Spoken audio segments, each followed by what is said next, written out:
నమస్తే సార్. నమస్తే అమ్మా.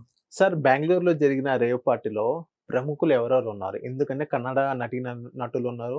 తెలుగు ఫిల్మ్ ఇండస్ట్రీ నుంచి ఉన్నారు.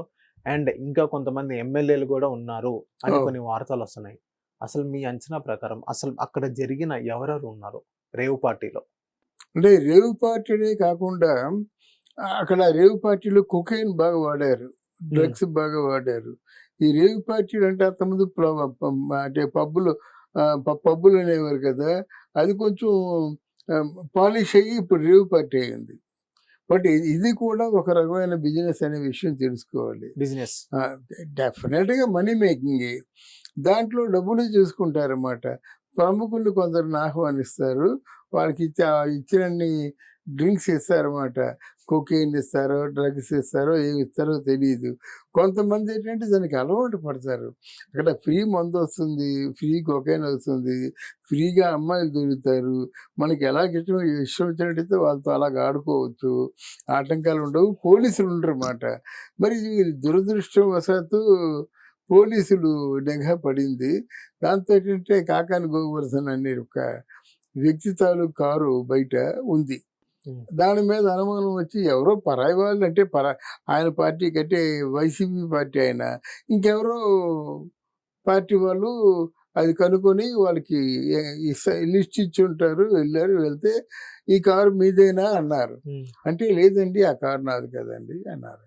అంటే వెంటనే వచ్చి చెకప్ చేసేసరికి ఆయన తాలూకు ఆధారాలు దొరికాయి. So, confirmed.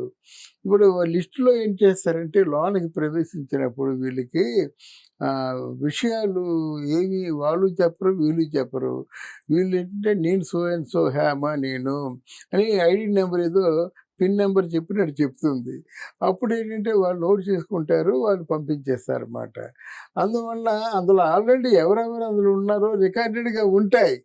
వీళ్ళు దబాయించినప్పుడు కూడా జరిగేది కాదు. అయ్యో! నేను రానండి. నా జీవితంలో ఇట్లాంటి అలవాట్లు లేవంటే, నువ్వెన్ని చెప్పుకుంటే చెప్పుకో. నీ రికార్డెడ్‌గా నువ్వు వచ్చినట్టు ఉంది కదా! హ్మ్. ఆ విషయాన్ని మర్చిపోకూడదు. ఇక్కడ ఆమె ఏం చేసిందంటే అది తెలివితేటలతో ఖబర్దార్ ఏమనుకుంటున్నారు మీరు నేను హైదరాబాద్‌లోనే ఉన్నాను కదా! మీరు ఎలాగా నా మీద నిందేస్తారని మామూలుగా అందరిని దబాయించినట్టుగా దబాయించింది. దబాయిస్తే వీళ్ళేం చేశారంటే, అమ్మ ఇప్పుడు మా దగ్గర ఒక హేమ ఉంది. మరి ఆ హేమ నువ్వు ఒకటేనా? ఇంతవరకు ఒక కేసు పెట్టాం. ఇప్పుడు రెండో కేసు పెడుతున్నామని 2 కేసులు పెట్టారు ఆవిడ మీద మాట. ఇలాగ నోటంట దబాయిస్తే ఊరుకుంటారా? అసలు లా అండ్ ఆర్డర్స్ ఇంత స్ట్రిక్ట్‌గా లేకపోతే చాలా అనర్థాలు జరుగుతున్నాయి ఈ రోజుని. రేవ్ పార్టీ విషయం కొంచెం పెద్దయ్యే అవకాశాలున్నాయి. వీళ్ళు ఏం చేస్తారంటే వీళ్ళకి తెలిసినటువంటి పెద్దవాళ్ళు ఎవరో ఉన్నారు. పొరపాటు అయిపోయింది మన్నించమని, ఇంత పెనాల్టీ కడతామని ఏదో ఏమి లేకుండా వదలరు కదా! అవును. అది రేవ్ పార్టీలో ఇది అందరూ ఒప్పుకున్నట్టయితే వాళ్ళు వదిలేస్తారు వాళ్ళు.